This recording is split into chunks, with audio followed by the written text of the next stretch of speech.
Welcome to the Salmon Runs YouTube. Enjoy the video.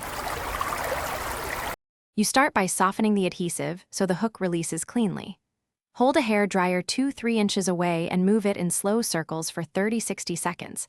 This warms the glue and weakens the bond.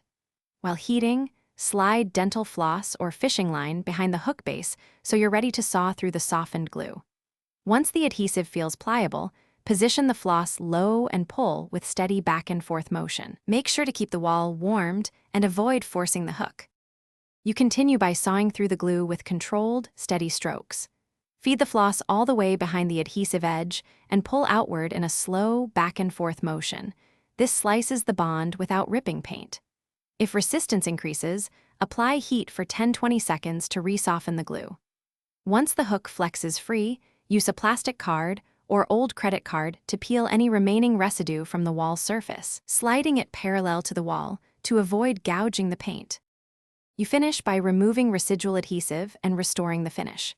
Dampen a cloth with rubbing alcohol or a mild adhesive remover and rub gently until the spot cleans. Make sure to test first in an inconspicuous area.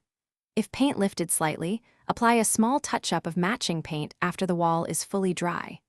Troubleshooting tip: if the adhesive won't budge, reheat and reapply floss, and as a last resort, use a commercial adhesive remover sparingly. Then rinse and Thanks for watching. Consider subscribing if we helped you.